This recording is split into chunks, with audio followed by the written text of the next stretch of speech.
10 seconds remaining. 5 seconds remaining. Vega squadrons turn to ban.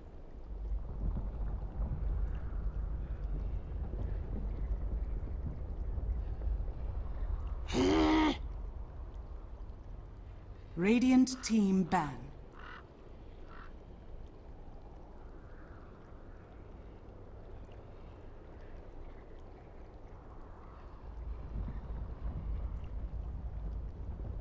Hello folks and welcome to more WePlay action. We've got Vega versus HellRaisers. I'm Llama Down Under, joined by Mod Packs, and I'm hoping this one lasts more than 25 minutes. Vega squadrons turn to ban. Might have been slightly muted there. No problem. May have been. Who knows? Who knows?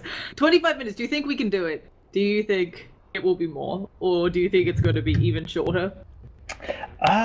That's a pretty good question. It really comes down to the draft, honestly. Like, the Chen, gone. So, really, that changes the whole landscape of the game. That hero, we've seen some people get Chen'd. They got Chen'd. It happens. So without him, he kind of changed the whole landscape. Like, you have to look at way different heroes for the early ganks. The Earth Spirit's still in the pool. If Vega want to rock that, put a lot of pressure on the mid lane. And without the Chen, like, you tend to see that a lot more, right? Like, you tend to see these Tusks and these Earth Spirits and Night Stalkers even come into the pool because you're not so concerned about the defensive heroes that you require up against, these roaming in creeps, troll traps, Hadoukens, etc. My goodness, the Hadouken is so strong, but story for another day because Oracle gonna be what gets through. Vega Squadron happily pick up the Venge, could go for the DP if they want to suit a block pick it, though Oracle and DP actually don't have a great win rate together, but we'll see what Vega prioritize. Also, what else is super strong that's left in the pool? They might pick up an offlaner here if they want to really cover their bases. Yeah, the Mag Beastmaster left in the pool, it's interesting because, like, you can kind of play the game where you think HellRaisers won't ban it in the next two. But I think that's the play here, actually, because you have the Vengeful Spirits, so you already have, like, the counter Void pick in a lot of ways where, like, you don't think HellRaisers are going to grab it. Obviously, the Oracle, that's, like, the number one thing HellRaisers do prioritize because it offers a lot of the same stuff. So they'll just grab the Prophet for now, pretty much giving away the fact that it's going to be for Meg. Of course, plenty of teams still opting for this kind of wild, safe lane Nature's Prophet, but unlikely we'll see that from Vega. I'm actually a little surprised Vega went with the Nature's Prophet this early. As you said, I think picking up another support here or something else, it would have forced HellRaisers to ban out Beastmaster and Faceless Void unless they were going to pick it up. And I think it's just a better drafting strategy. You force out bans on one of your heroes. Maybe they were worried that the Nature's Prophet would be the ban, but yeah. Who knows? Either way, it's done. We got a Zeus ban out because global strats OP. Yeah, you get it. Like, Nature's Prophet kind of does a lot of the same stuff, opening up your draft to all those potentials, and again, he offers that same early aggression that you can kind of cater more towards the Chen in the pool, and from the offlane position, whereas usually we're looking for that 4-role roamer. Yeah, there's a lot of potential to come in. Whoever is this mid for HellRaisers might be in for a really rough time because the Venge could be smoked up coming in, and Nature's Prophet with a Sprout makes your life difficult. They actually ban out Faceless Void. Yeah, they have to. Yeah. It's too good with Witch Doctor.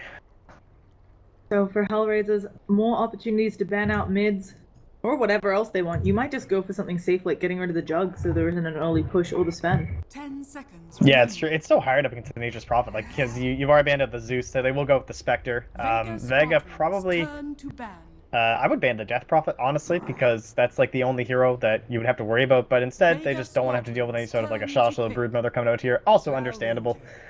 And we get a Drow strat. Oh, like, what do you do against Nature's Prophet, honestly? Like, he banned Zeus and Spectre. They still had the Sven, as he talked about, left in the pool. But you know what? Let's just go the other way. We already got a Vengeful Spirit. Let's go Drow.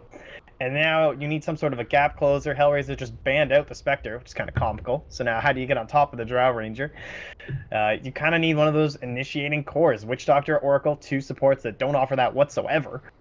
So now you have to look into, like, a Blink Sven, possibly an Ember Spirit is pretty common trying to go up against that. I think I might like that for Alpha Ninja with his Zeus being banned out as well. Yeah, Drow strat not really popular anymore, and so we'll see exactly if it works out. Also, getting some complaints that we're a little bit low. I'll work on upping the volume of both of us in a second, folks, so hopefully that'll impact you all in 2 minutes. But Broodmother going to be the banner, because, again, another one of those heroes, you just have to get rid of it if you don't have a draft against it. And now HellRaisers. Now they're going to show us what stuff they're made of. Yeah, the Brood, like, you cannot have Brood up against Drow. If you have Drow and they pick Brood, it's almost like always game over. I would love to see the actual stats on that, but you know, I don't want my keyboard flying all over the cast here. And yeah, now you just got to figure out, like, what are you gonna do with your Witch Doctor? How are you gonna be able to get his Death Ward down into some sort of position? So it will be the Afro Ninja Puck. Same idea as the Ember. Get on top of that Drow, offer up the control for the Witch Doctor. Also, a very signature Afro Ninja hero. So this looks good. Yeah, something he's very comfortable with. Now, I've seen him have problems before. It's better. There's a lot of reasons it's good here. Obviously, it also has some defenses against a Nature's Prophet using the Sprout. Not going to be so easy to catch out, but there are still some really squishy supports on HellRaiser that if Nature's Prophet comes down to the tri-lane occasionally, it can just really turn a fight, especially with a Drow bench. Already you've got a lot of good auras. For Vega, though... Okay, I checked. You lose about a 10% win rate if you're Drow up against the Brood, so not that much of a surprise. It's just like no way to clear Spiderlings. But anyway, Vega, I would like a Night Stalker. Although you just have love the that hero. Yes, love I do. That hero. I think the hero is like super broken. I think China has the right idea prioritizing in like first pick, first ban. But they still have the Viper for the mid lane. Obviously, going to be even harder to go up against it when he has the Drow aura. Like, good luck, Puck. And typically you do see this like fifth hero that's usually not going to be ranged offers a lot of the controls. So you'll see your Tide Hunters, your Earthshakers, that kind of hero coming up for Vega Squadron. But honestly, with Meg on the offlane role, I think it would be okay to go for some sort of an aggressive like Earth Spirit, Tusk, or Night Stalker here from Vega Squadron to really... The reason I like Night Stalker is the silencer, because the Puck is just like so good. And then you'd have that comped up with the Drow. So this mech though from the Viper was the perfect pick for them. Yeah, it's going to get them online super early. This push is coming early on. Viper, it's really uncharacteristic for him to lose his lane. So it all should be good for Vega, looking like a strong early game. And HellRaisers so far, just the Puck. I'm not sure they're repelling it so easily. There is, of course, a Gyro in the pool, one of the best things to deal with. Flat Cannon, Flat Cannon, one of the best things to deal with the Nature's Prophet having lots of units. What else do you think they could go for? It really is like the Gyro, one of the better ones here. They'll grab the Earthshaker for themselves, so that'll be a core here. Another classic up against the incoming push. Pretty good getting an early Blink Dagger. Get on top of that Drow Ranger, comboed up with the Treants, of course, to add a little bit of extra damage, but... this is still looking pretty rough. I think you just ban the Gyro here as Vega. It is just really good. You know, get the Wombo combo, good high ground defense for when they're pushing in early. And then the only other option really for HellRaisers, I think, is just like a safe lane Ember. Like, you need to kind of rat this game out, push it, go for a Morphling probably actually for Illidan would be the pick here. Yeah. Either Morphling or Anti-Mage for Illidan. Yeah. I'm also... Illidan's drafting, I just realized that. I haven't gotten to see a lot of HellRaisers drafts. I've actually seen them play, but I sometimes miss the draft just based on when I wake up. And so I'm not sure. Has he been drafting for them recently a lot? I believe so. Since he well, I mean, he's very new. It's only been like a couple games since he's joined them after his stint with PR. Yeah. From what I understand, HellRaisers are looking to permanently sign him. They're hoping. Really surprised by that spend ban. I don't think that's something that you're going to see Illidan on. It's just not an Illidan hero, but you say that, a nice little bit of he's got a huge hero pool. It's true. It's just like, when I think of like Illidan, I'm just thinking like God tier, Morphling, and Anti-Mage, and even like an Ember Spirit would be just so solid here. But Sven would be the more, I guess, meta pick right now. Yeah, I think that it's going to be interesting. I mean, I like Sven. I think he's a strong hero. But, as you said, you sometimes have to be a bit careful. You maybe wouldn't have been worried about Illidan picking it up. Either way, I don't think it's a complex hero. For Vega, they need another support here. There's still, actually... I mean, there's still the Dazzle. They could go for that. It would sustain their push well. It would leave them very light on lockdown. Yeah, it just depends what route you want to go, and oh, there you go. It'll be the lockdown of the disruptors. Oh, I love disruptor in these push strats. Honestly, it's so good with Drow Ranger, obviously, because you get the bonus damage. But it's so great when you're pushing into a tower, and HellRaisers have a failed defense, and it's what I like to call the and one, because you end up getting the tower, and then when they have to back away, you get your like a free pick using the glimpse, possibly even forcing them to commit into a team fight. Oh, so good. Definitely the pick here from Vega Squadron. Even get the silence up against the puck too. So it offers everything that the Night Stalker was able to offer in terms of the aggression and getting like some kills without the commitment, because you're using the glimpse and the static storm to set it all up. 5 seconds remaining. Yeah, it's really nice here. Obviously, will help you get the pick before. And I just not sure exactly how we're setting up the best of static storms on more than one target, but still looks like an all-around really strong draft by Vega. Everybody buffed up by Drow here. And Chaos Knight gonna be what comes out. That's more of a vanilla than hero. I love seeing this guy. We don't get to see him much. Yeah, very popular lately. Kind of being shown off a bit during the Captain's Draft tournament with a lot of the other cores being out. He's also been seen in a ton of higher MMR pub games lately. Good for trying to deal with a little bit of early aggression, just because his damage is insane. You can just blow up a single target. He offers that idea of getting on top of the Drow Ranger, trying to burst her down as fast as possible, eliminate that aura. And it's also good up against Vengeful Spirit, because the swap, like, it's harder to like use the stuns and the swap. It's all single target control other than the disruptor. So with the illusions, it can kind of help out with that.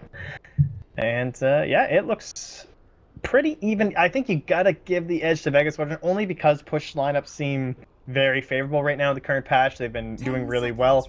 But if you can just hold out, get that nice high ground defense, Chaos Knight is one of those heroes that seems unstoppable after like 35 minutes. Like, he just offers so much in terms of control and the complete blow up damage that he can give to you. Yeah, I think another thing that's really nice here for Vega, their lineup's just easier to execute.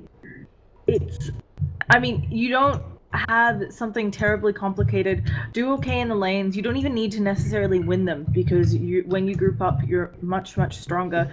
Viper shouldn't lose his lane. Maybe something goes a little bit funky with the tri-lane, but I'm not expecting it. The only person who might be in trouble here, it feels like, is the Nature's Prophet up against the Earthshaker and the Witch Doctor. Although, do you think that HL might try for an aggro try? You definitely could, actually. That's probably the play. Try and get in the face. Like, we've seen quite a few Chaos Knights going for that lately. He is really strong in lane, let's be honest. You get one Chaos Bolt can set up. Anytime you have a carry that's able to set up, whether it be Sven or even looking into like your Wraith Kings, always going to be better in an aggro try than someone who doesn't provide that sort of a element to the tri lane. So I would really like to see that. You need to shut down the Drow, because if you can slow down the progression, maybe even force a couple points into the Gust early on and the Frost Arrows, that's going to help out your other lanes massively. Like, getting rid of that precision aura being buffed up all across the board. So I would certainly agree that would be the play. And the only issue might be what's going to happen with Shoshlo, because in that solo safe lane, I feel like the Nature's Prophet is just going to be able to destroy him if that's what ends up happening here.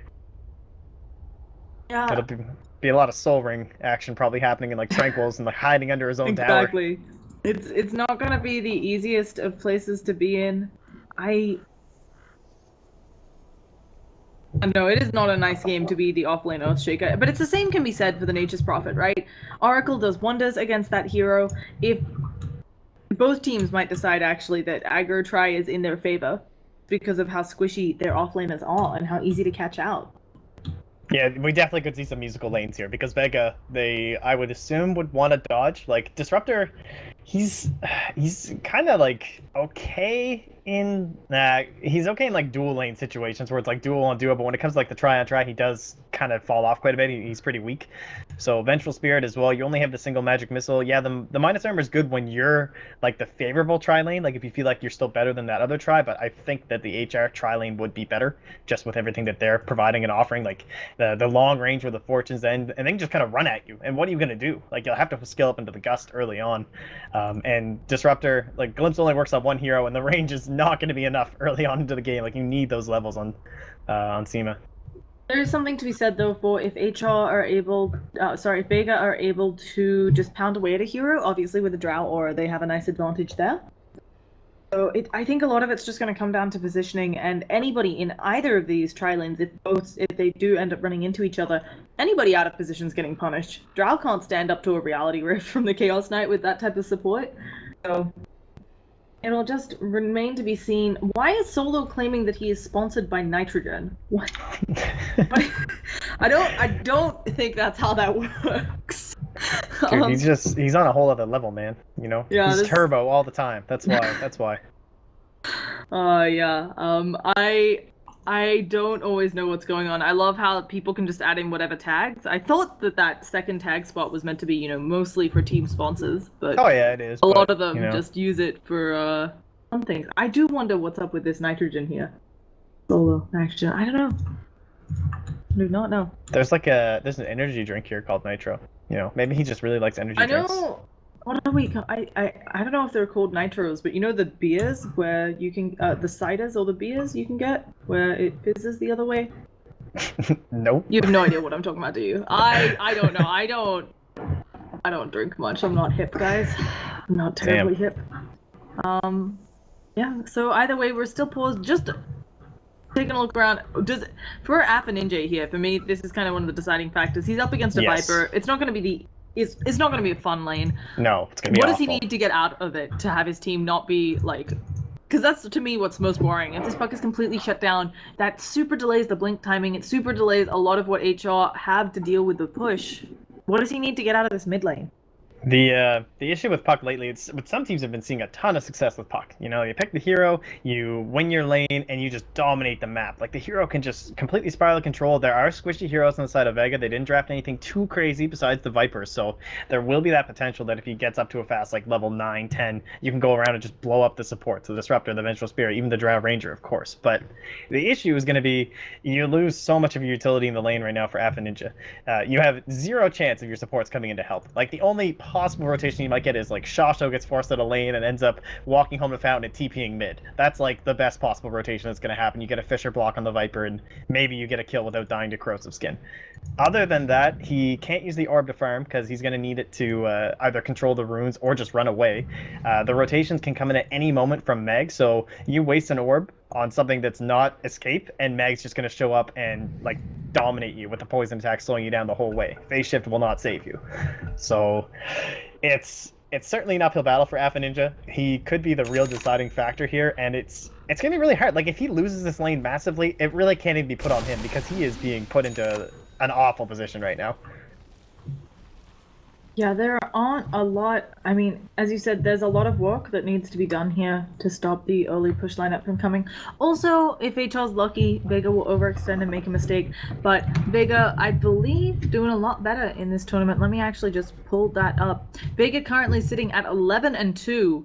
Oh, actually, this is Vega's last match. It does not matter if they win or lose this one. They can only be caught by Na'Vi.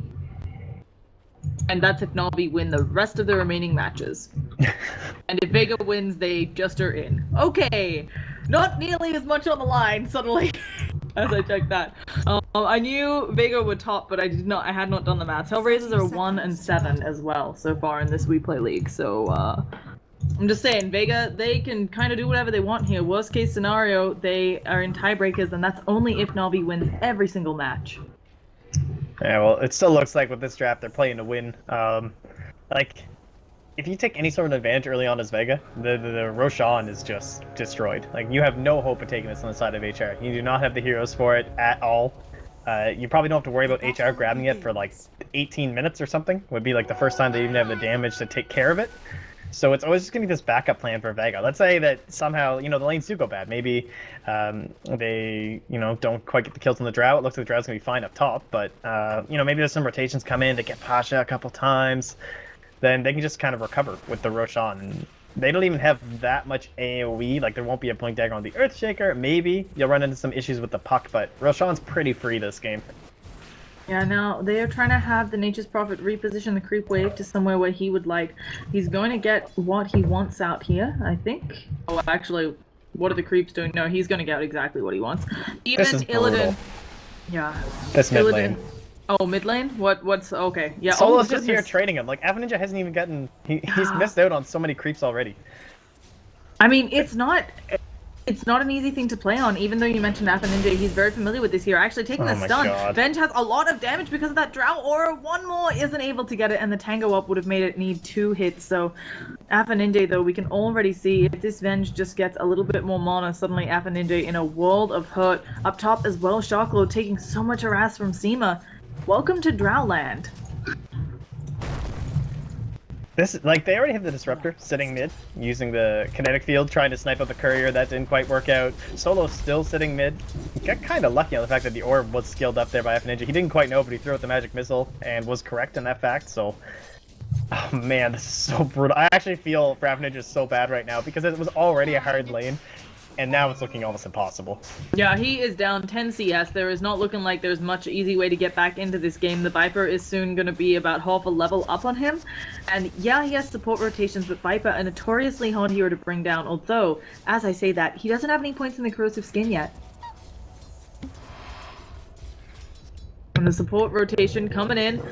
Smoked up. They're gonna have a nice Fortune's End coming out. There it goes. Fortune's End flying out. They managed to do a little bit of heal damage. The Casket does come out. Still no points in that. Oh, 1 point in that corrosive skin. They're gonna get themselves the first blood. And now Vega coming in, trying to get the return kill onto YW. We'll see if he can get it. He needs a few more auto attacks, but the Voodoo Restoration too strong, and Ninja looking to get himself some more. Unable. Alright, so this is like perfect scenario, right? You do manage to get the rotation kill in, even though you don't have the most aggressive supports, but just for the fact that they didn't go the aggro try with Illidan, it does allow this to happen. So they've completely zoned up the Nature's Prophet. Didn't block off this camp, but you can see Goddamn knows exactly what's going on. He's even got the Sentry to try it. So we might see him be able to block that off, but Ninja, oh no, he's gonna die the poison attack! Fairy Fire. Whew! Big save, big save. Yeah, he is still having a really rough time. Even with that early kill, he is still well behind the Viper when it comes to CS and farm.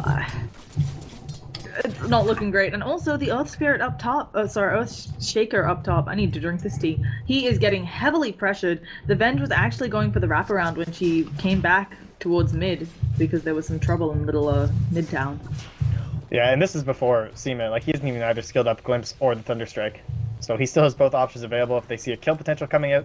There isn't even the early point into the Frost Arrow, so Pasha can just keep stacking this aura. Might grab it if the Earthshaker shows back up, or could even just hold on to it, because if you don't need it, like, why bother grabbing it, honestly? Like, no one's in your lane, so just farm away and help out everyone else with your aura. And I like that Solo's rotated down here. We all know that Solo is probably the greediest support left, maybe besides Funnick, in terms of like the overall professional scene. He loves split pushing with Shadow Shaman, with Lina, and he'll take any opportunity like this to soak up EXP on a side lane if his offlaner is forced out. Now, what is... I feel like both teams, they've dodged the off lanes because there's so much early aggression. Where do you think things are going to break out next? Because we are not going to be seeing it in either of the safe lanes just due to people dodging. And as I say that, there is a little rune fight, ends up working out for both parties. So it'll probably be HR trying to make a play on top of Pasha. Like, this is pretty... Shasha's like Iron Talenting Earthshaker. This is brutal, but he needs to get a couple levels up, and they need to go on this Drow. You likely won't see the same thing come out on top of the Earthshaker, or rather on top of the Chaos Knight, because he's just too scary, I think. Like, just throw out a stun, run away. They even have this nice ward here, keeping him safe. And top lane will be where the action is. Goddamn's already there, but perhaps, like, if Ninja can ever get up to level 6, he could show up there. And other than that, it'll just have to be Fisher into Cask. But yeah, that's definitely the prime target. There's not a lot of opportunities opening themselves up yet. Pasha is taking quite a bit of harass. They actually put up a really nice ward up here, so if there's any chance that Pasha is low, maybe they'll be able to rotate folks in and get the kill. But Pasha does have a lot of support around, and also Seema getting levels from doing stacked creeps with the help of pulling. I'm so scared for Goddamn right now. I'm just like watching the dire vision to see if he actually peaks. I don't think he'll make that mistake. This is kind of... We see this a lot, right? With the players, they're always finding new hiding holes. With this little, it'll just TP out just in case. And actually, Solo just used the Howl, the Wave of Terror, on the creeps there, and like, if it had been used elsewhere, maybe it would have been really bad for Goddamn. But either way, he's now just back up top, still getting a lot of experience. He's gonna be level 4. That's pretty dang good for a support. Yeah, Shasha's just like rotating back up, like, please, I need this. I'm so poor. I'm Iron Talent Earthshaker. Yeah, it's not looking great for him. He's gonna work on that camp some, it looks like it, after he regens up. Maybe just gonna end up fissuring it out, but still across the board getting some good levels on HR. And you can see they're starting to pull a little bit ahead when it comes to experience. I wonder what kind of a build you even go on Shoshlo now. Like, can you really... You've already committed 500 gold towards the Iron Talon. Now, it seems like the Blink Dagger is just so far away that you would have to go for, like, Tranquils and the Soul Ring to actually be effective by the time that aggression actually comes out. I think you can definitely still build the Blink. It really depends on how these engagements go, right? I imagine he'll save up some gold, probably get brown boots, save up some gold, see what happens. If he can get involved in a couple kills, suddenly the Blink is much more manageable of an item. Yeah, a lot of it comes down to the vision that Vega's going to get, because if they start warding up this jungle, or like even this offlane camp, then the rotations in from Meg can just be instant death with the precision aura. He's so strong. Like already plus 29 damage, and he can show up in any lane and hit for 100 and almost 20. He is hitting like a truck. Now down bottom, they've started to pressure the tower some. As Illidan realizing that there is nobody about, he can kind of do what he wants. Do you expect an early omelet out of this fellow? As he's in a super uncontested lane? Yeah, probably just like treads, drums, armlet. No major rush on the armlet, honestly, until you have the second point in the Phantasm. It's not too crazy required. Just drums offers so much to your hero. Like the attack speed obviously always can be sick when you have such a great crit. So just tank up a little bit. It's going to be hard against the Viper, right? So the move speed, every little bit helps. And then by the time your Phantasm's ready, your armlet's ready, and you can just kind of go to battle. Wow, and Viper. That is crazy. No boots. Yeah, no boots, mech finished, full maxed out corrosive skin. He is taking no chances here. That's man, this mech, there is no way. Like, you see another rotation come in mid, there's no way. If you can bring those 3 heroes back again, not gonna die. Meg will come in and clean it up. Like, Solo's dead top. You can pretty much echo slam him. Either way, yeah, Nitrogen gonna go down. And nice pick up there, and that's exactly what they wanted this ward for. Knew that that was a solo support. They managed to get themselves something, and that is sure gonna help out Earthshaker. Suddenly, Shocklow, Arcane's looking like they're in reach. Yeah, and this ward just not quite helping out there. Well, maybe it did in one sense, simply because like you lost solo, but Pasha's just freely farming the jungle. As long as he doesn't die, they really do not care. Shocklow gonna take the Thunder Strike. Now he's going back in. He does not have Echo Slam yet. Pasha doing a lot of damage. They go for the TP, but this is ambitious to say the least, and he's gonna fall. And now in mid, no one applying a bit more pressure to Alpha Ninja. Bottom lane, at least, you know, Illidan, he's still farming away. He's getting a little bit of pressure on the tower, but not exactly the heavy push hero that you're typically looking at. Maybe when the drums come out, that'll help out enough with the push. But the counter push top, like we already know, it's Death Ball. They can easily take Roshan at any point now, like no question whatsoever. Zero possibility of contest. No Death Ward, no Echo Slam with the Blink. It's completely free for them whenever they'd like it. Do you think you go for the Roche for early? I mean, obviously it seems like the right play. Oh, they're actually just going to try to find a Slay up on top. Really wanting to delay this Earthshaker. This is going to be a hard one, though. There they go. They've got the stun coming out. Yeah, and they have Glimpse. There is no way out of here for Shocklow. They have full vision of him, glimpsing him backwards into his death. So quick pick with the smoke. And as you said, they could just transition into Roshan already. And there won't be much time for HL to respond. Yeah, honestly, they can just keep this pushed up. It looks like they don't want to risk it, just not having quite enough vision, so Meg will just go farming up. But the towers right now are also still free, so you can just take down those outer objectives first. If you don't feel like you need the Roshan now, there's not too much of a rush. It's just they have so many options right now as to whatever they want to achieve on the map right now is essentially theirs. I think a kill onto Illidan should be prioritized soon, though, because they have the tools for it. Like, with the points up into the glimpse now, a smoke down there would see a great benefit to Vega. You mentioned being concerned that Illidan will get out of control this match and just be able to, you know, if he's allowed to farm 30 minutes or so, suddenly come out and be nigh unkillable. They do have good mechanisms for kiting him, though, on Vega. Do you think that won't be enough, especially with Phantasm? It certainly will help. Like, you just face-checked Roche. Like, that is... That is some risky business. Like that, yeah, that is not. I think the play you do with your solo carry roaming around. But okay, you were saying about Illidan. It's tough. Like, he gets really crazy at like 30 minutes, but for the next 20 minutes or so, it shouldn't be too much concern. A lot of it still comes down to Alpha Ninja, right? Like, he has to actually be controlling them. That yes, they can kite out Illidan, but if someone else is holding them in place, that's when you get this massive reality rift into Phantasm nuke. So. Just keep farming up on Shoshlo, keep farming up on top of Alpha Ninja. If this Blink Dagger can get built here by Shoshlo, is because they still haven't put any vision in the jungle, so he can still just keep this Iron Talon business up. Yeah, they do not actually have fantastic... Oh, actually, one more expires. Up top, though, we're going to have a pullback onto Illidan. Oh, gosh, Illidan is killing off Solo again, looking like they'll get this. A nice little pick there for the Chaos Knight, helping to accelerate his farm. It looks like she swapped into that. I was super... Oh, it was Reality Rift, of course. Never mind. Yeah, she got whooped. Yeah. Oh. In bottom, though, the push is coming. They are setting up defenses. They still do not have the death ward yet on Witch Doctor. Very close. Illidan actually uses his ult. He's going to go in. He wants to find someone to kill up here. There's a nice Reality Rift and the stun. Mag going down. Doesn't matter if you have the silence on Pasha. Coconut Bounce is not quite exactly where they wanted, but Illidan has already done good work. And there it is, the Dream Coil. Death ward now being dropped. Got level 6 on that. A swap in. I don't think that's where you wanted to be, though, Solo. And no one finally brought down. They had to exert everything. Drow needs one more hit onto Illidan. Isn't able to get it, but they do catch out the Earthshaker. Stun now onto Goddamn. Can they find anything to Coconuts? It doesn't matter if that's a beautiful static storm.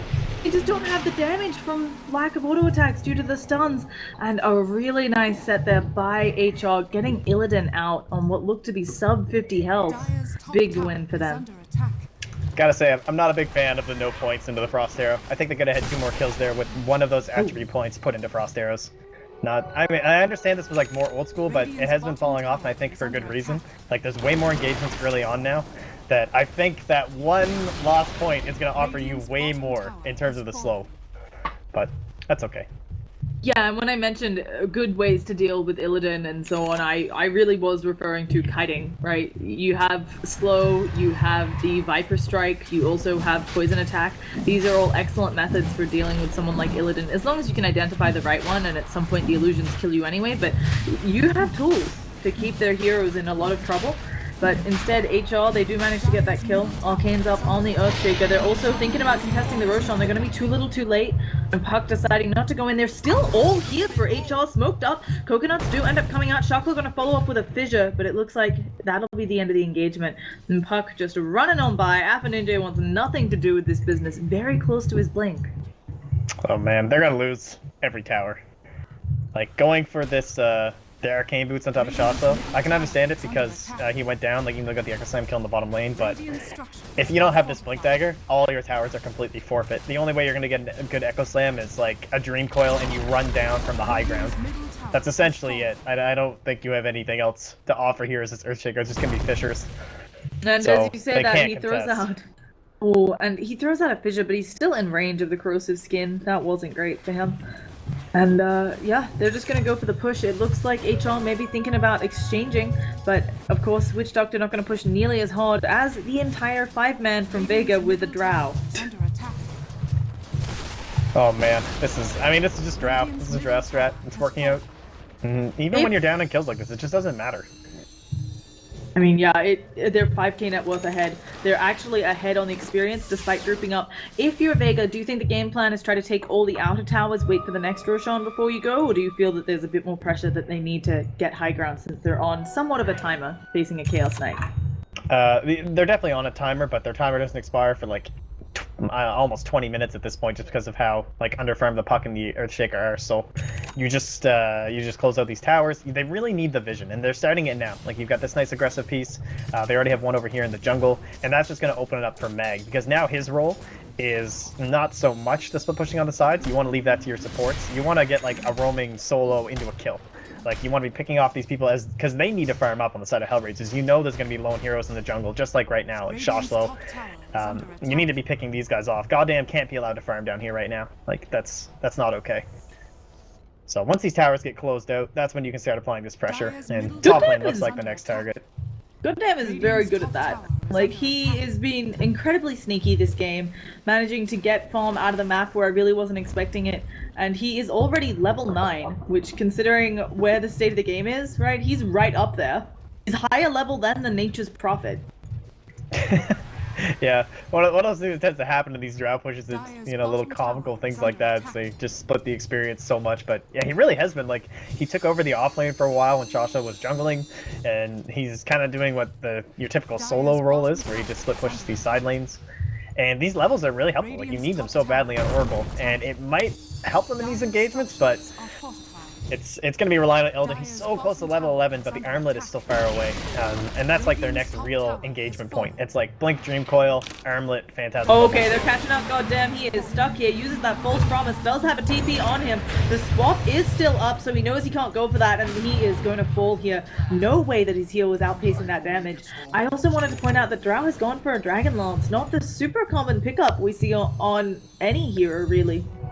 Yeah, I've seen a couple of these lately, you know, a couple ODs, but the Drow's been pretty popular over in SCA. It's a solid item. I mean, you know you're going to be looking for the Butterfly eventually. He's already getting the Mithril Hammer for his BKB, so just going to chill with it for a little bit. It helps out with the Tower Siege as well, so you can actually apply your damage in a slightly safer position. It honestly, like, every inch makes the difference with a Vengeful Spirit involved, right? So just, like, the further back you can be with the swap. Every inch makes a difference. I'm going to quote you on that sometime in the future, Mop Packs, inappropriately and out of context. But in the meantime, we're going to be seeing the next push come on, and this is the last tier 2 going down. They do still have a minute on that Aegis, so they'll probably, I doubt they'll poke at high ground, but they've got options here. Even if Vega, they take a little stumble, there's still a long ways to go before HL's back in this thing. They need 900 gold before they have a Blink on Echo, Blink Echo. Alright, Shacho, you gotta run into this, man. Ninja needs to set it all up. He's got that move speed until he's visible. Let's see if they can do it. We're going to be seeing... Oh, a nice pick onto the Disruptor. This should not be a Static Storm. Dreamcoil comes out onto two of them. They do manage to Static Storm nothing really. But Choclo, he gets with the Echo Slam. It does get one kill. Can they find more? No one immediately brought down on the sidelines. And now Solo taking a lot of damage here as well. They immediately kill off the Oracle. And this Chaos Knight, he is ripping right through their lines. Can he find Pasha here? Pasha does go down. That is life number 1. But with only a Nature's Prophet around, it's looking like life number 2 will be forfeit as well. Stun comes out and suddenly Pasha looking to be going down, and that was the exact fight that HL needed. Yeah, I'm not sure if they saw the armlet, and that might have been the issues that they smoked up with like level 11 and armlet without Vega knowing, because they did commit pretty heavily for that. And yeah, it's exactly what happens, man. You turn on that armlet, pop that level 2 Phantasm, and go to work. So they got exactly what they needed. Got some nice little spells being thrown out there. Yeah, some good initiation. And pretty impressive that Shasho managed to get off that Echo Slam, honestly. Like, he was just like mashing iron, running in there. So hopefully he can get himself up to the Blink Dagger, and HR can start to turn this thing around for their side. And for the side of Vega, though, you know, you just closed out the last tower. You're not too disappointed, but you always have to be cautious with these early Deathball strats, because it's when you overcommit, obviously it's the only way that you can really lose. So next Roshan will be key. They're going to have the tools by then to fight it from the side of HR. So again, it's just this vision. They need to know if HR are going to be contesting the next Roshan, and if Shasho is going to have the Blink Dagger for it. Yeah, I think it's entirely possible. I actually did not see what the Roche respawn timer was. I didn't see that pop out. It's entirely possible Shocklow has the Blink Dagger. He's getting very close, albeit he didn't survive that last engagement, but he wasn't put too far further behind where he was. So he's close. And also Puck has the Blink up. I think the real menace that you mentioned already is the Chaos Knight. Illidan still farming well despite his team being super far behind. He is second on the net worth. Yeah, it's true. It's just he's getting all the space. Like, Illidan's so good at this. We all know this. You know, it's impressive enough when he does on Anti-Mage and Morphling, but it's even more impressive though when it's something like a Chaos Knight. Can they find Ninja down here? It's gonna be close. They already used the Wave of Terror, and Ninja, I think they just saw that he jaunted somewhere, but yeah, I'm not sure that they'll right find there. him.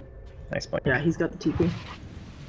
But they knew he was there, but missed him. He did a nice job with the phase shift, making it so that the Wave of Terror didn't see him.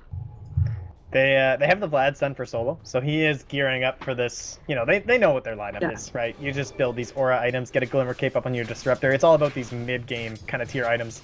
And then once this BKB comes up on Pasha, it's a great item up against the Echo Slam, but if Illidan can get on top of him with the Phantasm, that can completely, like, eliminate any chance of a win for them, honestly. Oh, but they're going in onto Illidan. They managed to get the Sprout out. Illidan also being glimpsed back into a Static Storm. Close. No ult coming out from this Chaos Knight, and they managed to bring him down.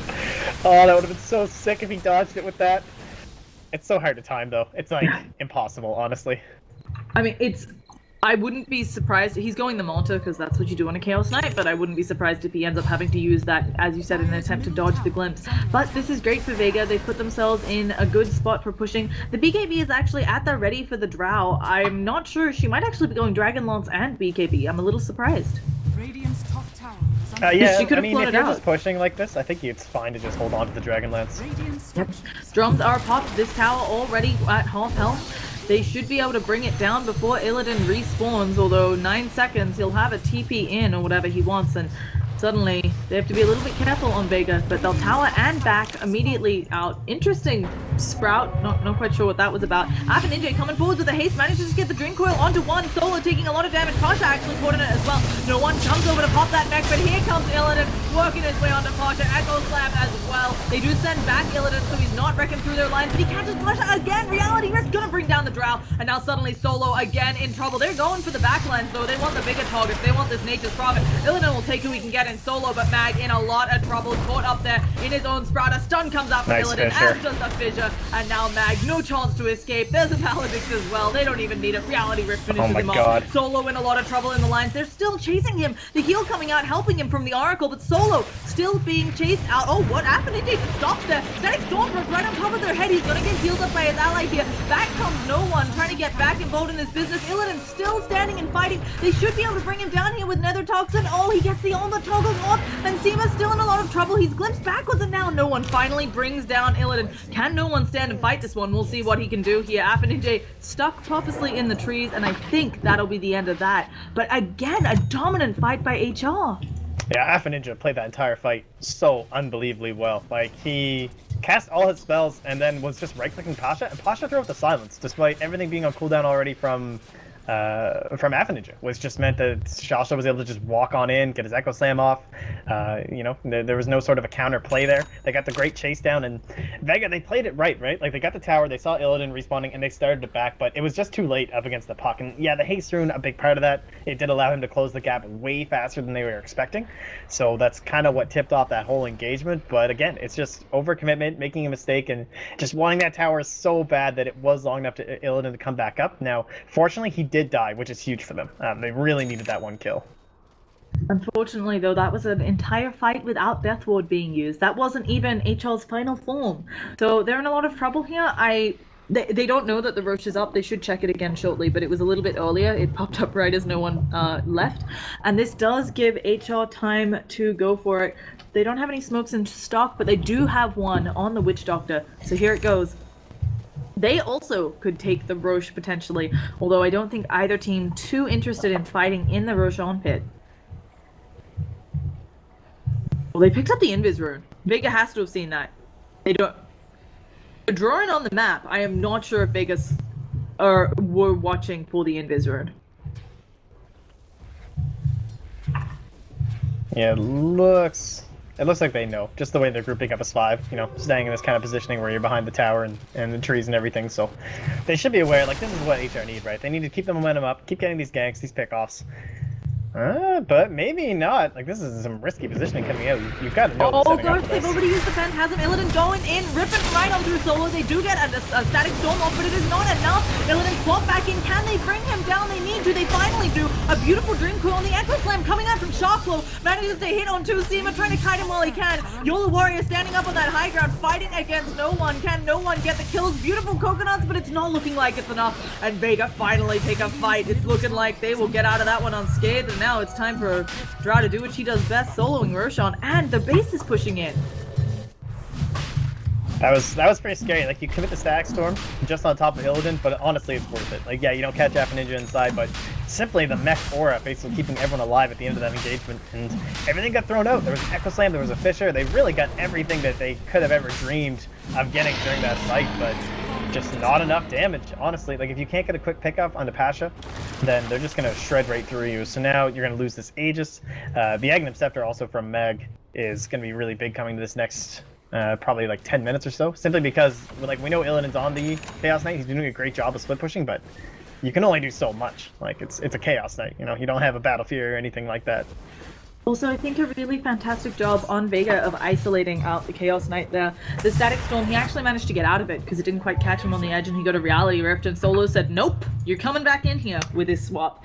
Also, Seema able to use Glimpse and so on to help out. It just really well played there from Vega, understanding that's the target they need to isolate. Of course, high ground defense is still really good from Vega, and by the time it comes around, I'm actually not sure if Echo will be up.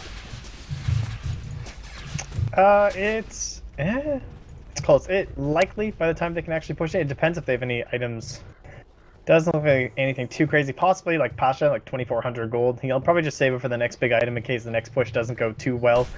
This BKB from no one 10-second duration is going to be extremely difficult to deal with. And thanks to having the Aghanim Scepter, of course, Mag is just rich now.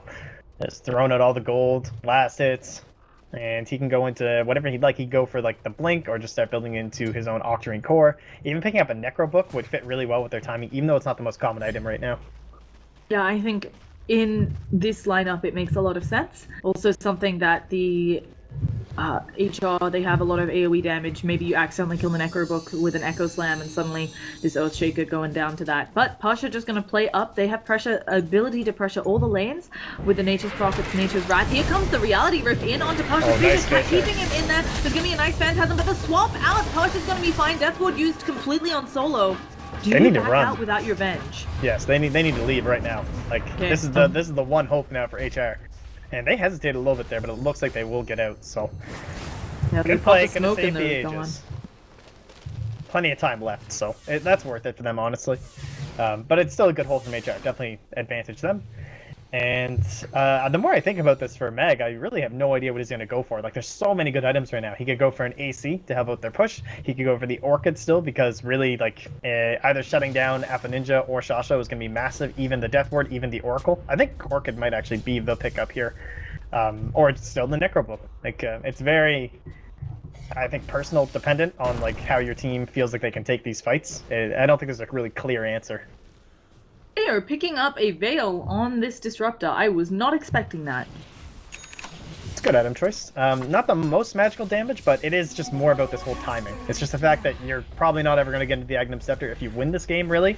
Like, if they don't win in the next, like, there is still a timer. If they don't win in the next 12 minutes or so-ish, things do look pretty bad here unless they're, like, consistently winning every single engagement.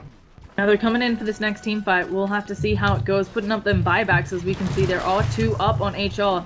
So if this goes south for them, they've got some options, but already their range tracks. Oh goodness, Travis ripping on through it. Doesn't even bother to finish it off. Pasha still has the Aegis. Goddamn, doing a lot of harass. She's brought down to half health.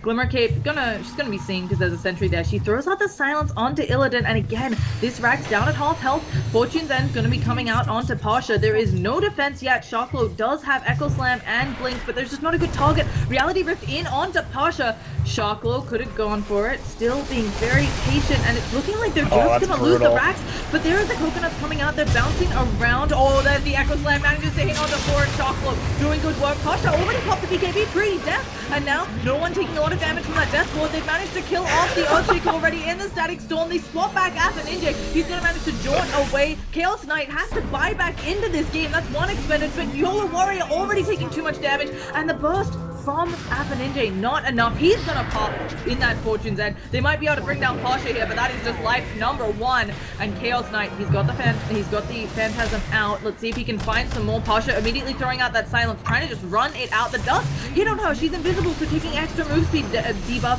And now the glimpse backwards, meaning that Illidan not going to be able to get in range for a while. Appa Ninja still coming back, going for the TP out. Pasha caught again. No one could come in here and help out, but the mech is on cooldown for 17 seconds. Pasha going to be jaunted in front of, tries to throw out the silence, isn't quite able to, and Appa Ninja may just be the one who ends up bringing Pasha down. Blink forward, there's going to be the silence, and one more auto attack against Strauss, mega kill streak, and now no one in the hot seat. Reality Rift back, and he's going. Oh, the swap in! Is it going to save his life? Manages to buy time for the mech. The reality, the Phantasms are gone. Illidan still chasing, the ult comes out, he manages to dodge it! Not enough. Viper almost escaping, and now actually Appa Ninja may pay with this for his life. There goes the Veil coming out. Invisibility used by Seema the Slayer with that Glimmer Cape. Illidan taking a bit of damage here. The Static Storm hits onto 3, and now Mag just standing there and fighting. He doesn't have Nature's Wrath again, and now with the Death Ward going around and the coconuts bouncing, a lot of trouble to disrupt. The Glimpse manages to stop the Death Ward. Goddamn, taking damage heavily here. He's gonna get healed back up though, and Mag also has sacrificed his life. Illidan still chasing under tower. There's gonna be a kinetic field to try and stop. Oh, Disruptor actually, Seema just wants to go in on this. They are just buying time for the creeps ripping through the base here. And that finally will be the end of things. Man, that was like the most value Morbid mask I think I've ever seen in Dota 2.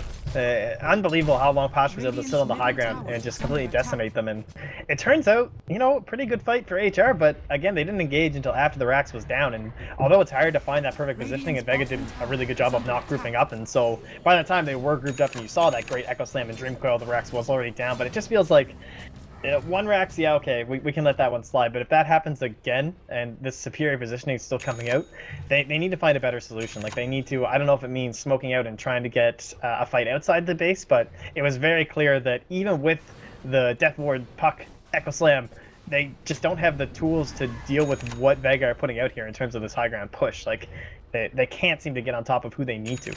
Yeah, there are also just some simple positioning solutions that you mentioned.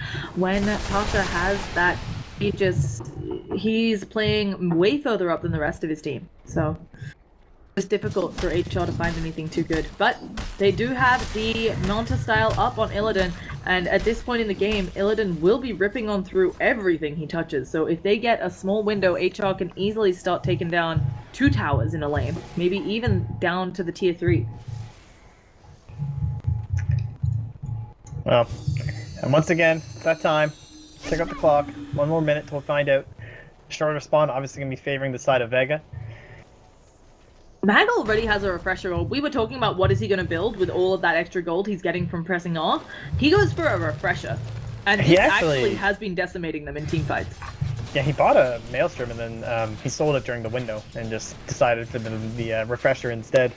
So just probably just from the fact that they were going to get the Rax gold and everything like that. So that is going to be pretty brutal. Now they'll need, of course, the high ground vision. And typically he is hanging pretty far back, so should be okay. Nature's Wrath does come out, going to pressure all of the lanes here. And they will not actually send the creeps to do stuff. How do you feel for Pasha? Yeah, Drow Ranger ends up keeping both the Black King Bar and the Dragon Lance. Do you eventually disassemble this? And by eventually, I mean after the Boots of Travel that I imagine will be coming out next, or even just picking up a Butterfly next?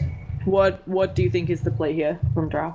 I mean, when you get into like 6-slot territory, you can disassemble it, but if you want the Butterfly next, I think you just keep the Dragonlance, honestly. Like, the 900 gold is totally worth it. You're not going to really have anything else to use that Black King, or the Ogre Club with anyway. So you're just going to be getting a lot of value out of it. The extra range, it's just so good with the swap. Like, you can already see Pasha's like outside of tower range when he's sieging, so it's gonna be helping out pretty heavily with these 2 other lanes. It is a very short Roshan respawn timer, and Dire are going to know all about it. Helm of the Dominator tipping them off to that. So, not looking like there's too much to stop Vega from pushing on forward. Viper has got himself up a plate mail. Could go for Shivas or AC. Not even sure it matters a super large amount. They're in a really good spot here for Vega. Yeah, someone had to pick up the AC, so he can snag that up. Help accelerate their push even more. The Veil, it's kind of funny, like, Seema just keeps picking up these small items. Like, he got the Glimmer Cape first when it looked like they might be able to end the game, then he got the Veil. Now he's kind of at the point where I guess he'll build like a Force Staff or something next. He probably would have had an Magnum Scepter at this point, but of course then you would have been getting the value out of these smaller items along the way. And, another quick pause here. It looks like someone wasn't quite back from his little AFK session there. Oh, nice. Classic shot bug. For a second, before I saw the second text, I thought like you just knew Russian suddenly. I was just like, holy cow, what facts I didn't know. No, we don't actually learn that up here. I don't know. It's not required. I heard you can see it from where you live. Not on my coast. Not on your coast? On your coast? I mean, just try really hard. I'll do my best. Yeah. Draw distances, man. Yeah, I have no idea what's being said. But I think that, obviously, when we take a look at the net worth, we are 15,000 net worth ahead for Vega. Only a little over 2.5k experience. This happens because, obviously, you're grouped up. I do think HR, as you mentioned, they just need one good team fight. They can get so much off the back of that, because if they can kill 3 or 4 members of Vega, the push is real from their side. I think HR are just thinking, like, how do we fight Roche? It's like, that's got to be the play, because these high ground sieges are just going way too well for Vega. It's clear that they're very comfortable. They have a set position that they're always using. You can kind of see Solo. It's interesting to me because he's not, like, at first I was a little bit like questioning the way he was positioning because he was always off to the side. He wasn't sitting with the rest of his team when he went for the swap back, but it's actually obviously incredibly smart because if you're sitting in the back with the rest of your team when you swap with the Drow Ranger, all that means is that you get blinked over, and then you get the Echo Slam, the Dream Coil, and everything like that. So although it's like an unfavorable position to shove the Drow into, you're just gonna have to rely on the rest of your team engaging them as they go after the Drow. So. And Drow is one of 2 heroes, I think, where I'm trying to remember who's the other one, but one of 2 heroes where the more you die, like as your death amounts increase on the Drow, your hero win rate actually goes up. On the Drow or the Venge? Oh, sorry, Venge. Okay. I'm chugging this tea, it's still not waking up the brain, but yeah, it's just a really interesting interaction, and even though Solo is sitting at 2 and 7, right, he's done a lot of work this game. Oh yeah, like Vengeance Aura's gotta be the death aspect of it has got to be the most underappreciated thing in the game, honestly. It is so ridiculous. Like, you're taking away 36% of damage. All damage. Especially with this Chaos Knight. It's crazy. Yeah. It's gonna hurt those illusions a lot, too. And anyone who's obviously, like, nearby the person who killed you, it's something that I still don't see teams playing around. Like, I've harped on that a little bit, but you'll see, like, a push where one person has the debuff aura, and they don't move away from the team, and you end up reducing, like, the ridiculous amount of push damage that you end up having. Puck has managed to buy up the Aghanim Scepter. Yeah, they need that. So we'll see if this can get anything happening here. I really like this pickup over maybe something smaller like the Yules, which would have arguably saved his life just for a later day. Nature's Prophet still hasn't quite committed to this push. Probably just, you know, pressing off in the jungle. That's what you do. So he's waiting on... What is he waiting on? He's just standing there. Maybe he wants to bring the Purge creep with him. It's good creep, but either way, the high ground push should be coming shortly. They're just waiting on perfect positioning. Pasha actually being very cautious with this Aegis. Yeah, I mean, now that you've got that, and this is the battleground. Like, this is where our game either ends or keeps going. And they can keep the push up in the mid lane using the treants, so Pasha, once again, we just see this kind of superior positioning. And they do have a ward here. Now they've picked up a gem onto the Oracle. We've also Guardian Greaves on the Oracle. This is something that shouldn't be underestimated. In that false promise, the double healing from Guardian Greaves, because they give you 15 armor and regen when you're below 20% health, actually can change the course of the game around, right? That can save someone's life who shouldn't have, or bring them back up to full health. But the tower push, it's coming in. The Nature's Prophet treants just being a real pain, trying to actually kind of walking around, but it looks like now they're going to go on the range tracks. The Phantasm has come out from Illidan. He needs to get something done in this window of having the illusions up, but it looks like it was just a zoning Phantasm. I have to imagine they're still trying to make something happen, but they're losing damage on their range tracks in mid. Illidan leading the charge forward. Solo getting ready to just throw out a magic missile. There it is, though. The pull in with the reality rift. They don't quite catch him in the static storm. The ult still hasn't come out. Finally, Dream Crow comes out. This ult from the Witch Doctor doing a lot of good work there. Brings down the Venge and Team of the Slayer. Now no one in a lot of trouble. Has all those illusions pounding on him. BKB won't save him from that, and Pasha has to just run away. But Alpha Ninja with the jump forwards, and it's looking like Pasha fidget up. That's going to be one life, and they have the lockdown for the second. In the meantime, Nature's Prophet Mag just doing good work on the backline. They're only going to send in 3 to try and kill off Pasha. It looks like they should have it. They still have Echo Slam, so I don't think they'll use it here, but they should have the lockdown. But Pasha just... What is this? I know it's nighttime, but this is just like the Wiggly Snake game. Pasha going to be just going to eventually fall. Will finally go down here. But a really nice hold from HR. They did not expend Echo Slam for that one, although they did lose the range racks in mid. Yeah, everything just set up by this ward. I'm really surprised they don't have like a gem or anything out here from the side of Vega, or any sort of sentries, because you know that if you have this vision up on the high ground, either provided by there or over here, that's really the only way HR can actually engage into you outside of the base. So I was kind of surprised the way Alpha Ninja was positioning himself, but Vega had the right idea. Like, again, they chose the right time to back away. They saw the Phantasms get popped, they weren't in range of initiation, and they started to back, but they got greedy. They saw Illidan come out, and they're like, oh, we can get him, we can get the pick, we can end the game. And instead of just leaving and running away, they end up paying like their entire team, other than, of course, Mag here. So another slight misstep by them. They still have a massive lead in terms of the overall net worth. Like, that's going to happen here when you've been dominating the map for so long, but... Experience is back to 0, which is small but important, because it does mean, obviously, that the team fight from HR, it gets stronger as those abilities scale. And I think Vega, understanding this, they went back for the Mjolnir on Nature's Prophet. So if they lose another team fight, he is going to hit the crap out of their buildings and creeps. So this mid racks may just end up falling in the next engagement, even if HR win it. Yeah, and how about Ivan? Yola ward in the last fight too. Damn, that death ward.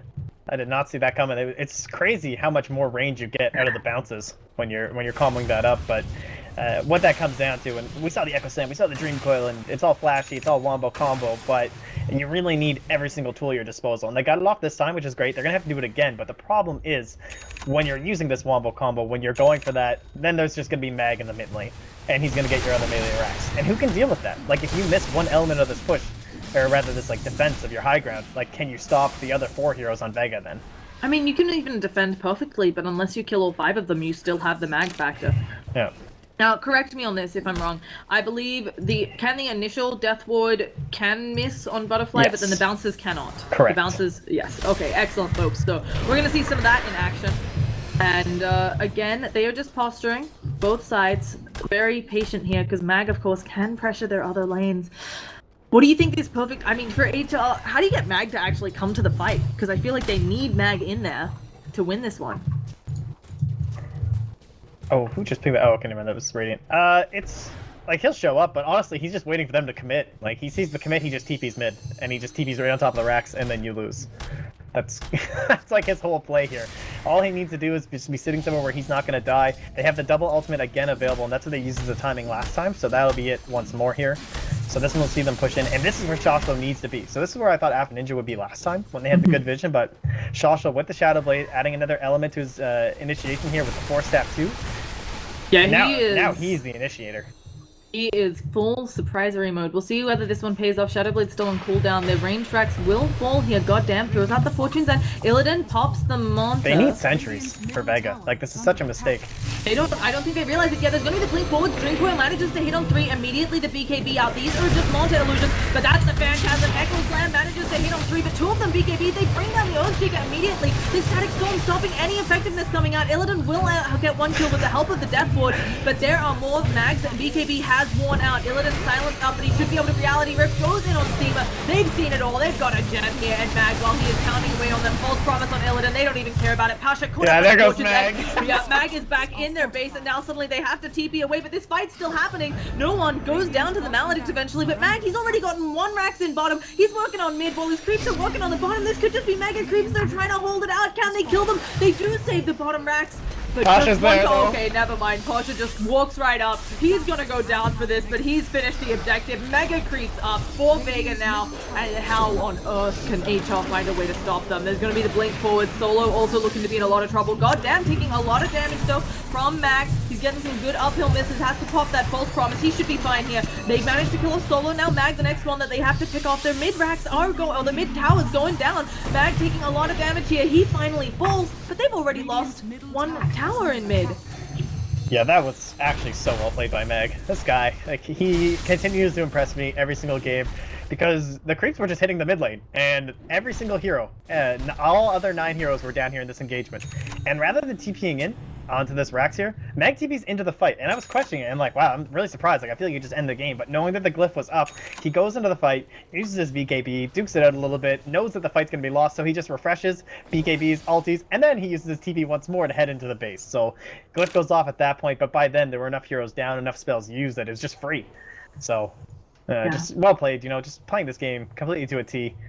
You know, bouncing HR around like they're the losing person in a tennis match here. Like, they just cannot cover enough ground all the time, and it seemed inevitable for Vega that they were going to win this one out. I'm impressed HR held out that long, honestly, because it is a Drow lineup, but that's just Megas, you know. I mean, there's just not much you can do against it. Dota is a game where all you have to do is destroy your enemy's ancient, and there's not... You don't have to do it by having the kill advantage, right? You can do it at a deficit, and even now, of course, Vega way ahead because they just took a bunch of racks. They're actually super far behind when it comes to experience, but it doesn't matter. They would have to make so many mistakes here for HR to get back into this one, and it's at least 2 sets of big mistakes because, of course, we've got buybacks, and then we've got 2 tier 2s in mid, which is like their best option because it's the shortest lane and me drawing weird shit on the map. I just don't know how you get back in. No, it's I think it's like 26 or somewhere between 26 to 28 teams have ever come back from Megas, and I think only 5 of them were anywhere other than like 2 or 3 minutes after the last Yeah. rack spell. Like, it's only ever that massive pushback that actually gets the win, where you commit everything to that last racks. It's so extremely rare that you end up holding this out and winning the game. I think, as you said, it's like, I don't know how you get back against this now. Obviously, I think the team the most famous for doing well against Mega Creeps is Alliance. The other problem with coming back against Mega Creeps is so few teams have experience. If you're in this position in a scrim, you GG. You don't normally hold out in a scrim. You just say, hey, we messed up the laning phase, let's try to work on that. So I can't imagine that HR is saying, oh yeah, we've practiced against Megas a bunch, guys. We know exactly how to handle this. I mean, plus, like, we see this all the time too. You end up with a Mjolnir puck, right? Yeah. Like, this is your life now. You have like 3 supports on your team, in between an Oracle and a Witch Doctor and an Earthshaker. So I don't know if you saw, but Oracle actually picked up a Mask of Madness before selling it for the Vlad from the Maelstrom. Like, that's where we are. That's where we are in this game. Everybody needs D-push. We do have a Heart coming out onto Illidan. I mean, we see good item progression on HR, but of course, as you mentioned, they have to expend so much of it on dealing with Megas, and they have no chance of contesting Roche. Mjolnir Oracle. Yeah, it's good. You don't like that? I like it. Man, it's that base attack time, though. Everyone was always hyping this guy up, you know? They're like, oh, he's gonna be the best mid ever. Just you guys wait. Well, here you go, guys. You got it now. They just need Necro books, and then they're golden. What is Oracle's faster than Jug's base attack time? I think it's actually the same, I believe. Okay. The only one, I think Oracle and Jug are tied, I want to say, and then it's like Alchemist with ulti is the fastest. And then Necro book, right? The melee Necro book. Oh yeah, that thing just like beats away at you, man.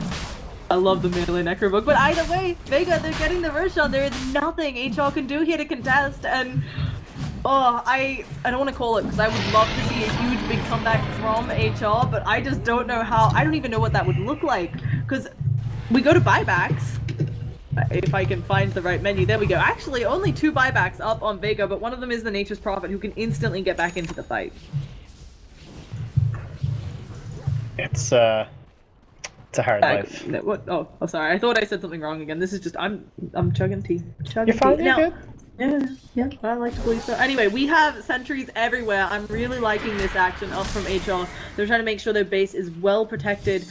And albeit, all the Mjolnirs being out on people, it's gonna be good damage in the team fight. I'm trying to look at the upside here, Matt. You get one Echo Slam out of 5 people and suddenly it's like a thunderstorm in there, man. Everyone's gonna be right-clicking away at Mjolnirs. There's like no cooldown or something on that, right? There's just like, you can be hit by 5 lightnings, right? If every person on the team, there's no cooldowns, there's no weird interactions there. So there could be a lightning storm, Just like mad RNG. Yeah. Oh, here comes the smoked in play though. They are standing right up there. There's gonna be a swap onto Goddamn. He does use that Ghost Scepter. He's still alive. He pops that full promise on himself. And now Solo taking a lot of damage here from Illidan. He's gonna bring one down. There's a Static Storm off to the side, not doing nearly enough. No one taking that full ult from the Witch Doctor and bouncing all over the place. The Echo Slam underwhelming to onto BKB targets, and now Illidan, he's in a lot of trouble. He is able to buy back. They're gonna see him come right on out of that base. They still have not pushed in Pasha. BKB getting low. Going to be taking a bit of damage. Yasima, though, gonna stand there and take a lot of damage. Pasha uses the silence, but they should have the Disruptor at the very least. And they do have this Oracle. They're gonna get themselves a gem. That's nice. Shackle going forwards more. Neither of these drows are real, so they're not gonna get that. And this Courier just sitting there with the drums. So, but yeah, Oracle with the Mjolnir able to help save the base. Yeah, I was like all hyped up, so I was like, alright, game's over, because they had the nice little kinetic field into the swap, but they didn't throw down the Static Storm for the Oracle, and I was just thinking, that's the play. Like, get rid of the Oracle, and then no one gets saved, that's the game, but I can understand they didn't want to commit it, but he has way too many saving tools. Like, he has a Ghost Scepter, he has his ultimate, he has the Greaves, like, you need to just blow him up. Now, it was technically an almost even fight, because Vega did pick off the Chaos Knight and the Shaker. Shaker. So their buybacks are on cooldown for another 6 minutes or so, but they did lose a gem. And Aegis timing, only 2.5 minutes left on it. So Vega, they got a win. I mean, they got a really big window, but they got a slightly smaller. It's like someone closed it a little. I'm trying to say that HR maybe can pull a rabbit out of this hat. It's so hard when you only have one tower, though. Like, you need to wipe them twice, and then take a tier 1 and maybe a tier 2. I highly doubt you'd get tier 3 before they were back up. Then you have to win that engagement again against the Nature's Prophet that's just going to be ratting the other lanes and casting ultimate with Mega Creeps.